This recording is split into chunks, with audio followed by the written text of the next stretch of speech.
Good morning. Well, this is not how I expected to wake up this morning. After I received the news, Malia walked in and said, Daddy, you won the Nobel Peace Prize, and it is Bo's birthday.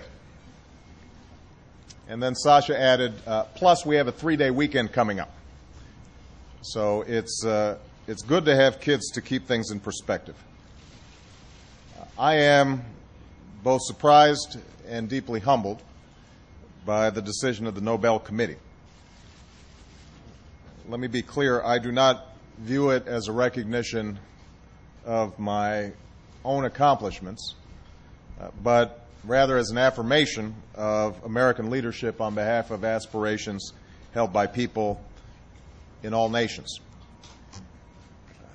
To be honest, I do not feel that I deserve to be in the company of so many of the transformative figures who've been honored by this prize.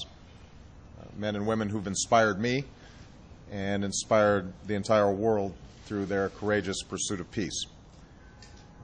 But I also know that this prize reflects the kind of world that those men and women and all Americans want to build.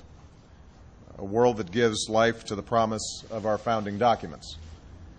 And I know that throughout history, the Nobel Peace Prize has not just been used to honor specific achievement, it's also been used as a means to give momentum to a set of causes.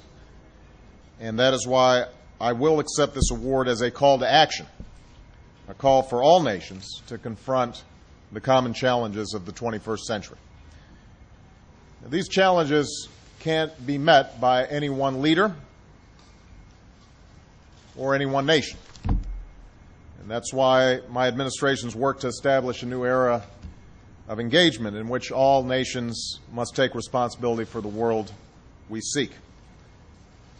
We cannot tolerate a world in which nuclear weapons spread to more nations and in which the terror of a nuclear holocaust endangers more people.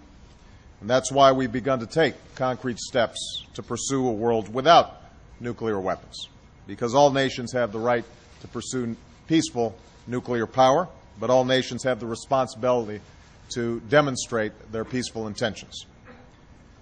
We cannot accept the growing threat posed by climate change, which could forever damage the world that we pass on to our children, sowing conflict and famine, destroying coastlines and emptying cities. And that's why all nations must now accept their share of responsibility for transforming the way that we use energy. We can't allow the differences between peoples to define the way that we see one another. And that's why we must pursue a new beginning among people of different faiths and races and religions, one based upon mutual interest and mutual respect. And we must all do our part to resolve those conflicts that have caused so much pain and hardship over so many years. And that effort must include an unwavering commitment that finally realizes the rights of all Israelis and Palestinians to live in peace and security in nations of their own. We can't accept a world in which more people are denied opportunity and dignity that all people yearn for, the ability to get an education and make a decent living, the security that you won't have to live in fear of disease or violence without hope for the future. And even as we strive to seek a world in which conflicts are resolved peacefully and prosperity is widely shared, we have to confront the world as we know it today. I am the commander-in-chief of a country that's responsible for ending a war and working in another theater to confront a ruthless adversary that directly threatens the American people and our allies.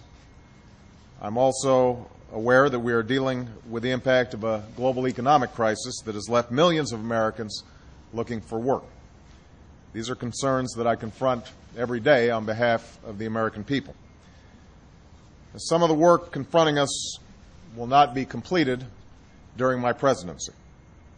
Some, like the elimination of nuclear weapons, may not be completed in my lifetime. But I know these challenges can be met, so long as it's recognized that they will not be met by one person or one nation alone. This award is not simply about the efforts of my administration, it's about the courageous efforts of people around the world. And that's why this award must be shared with everyone who strives for justice and dignity.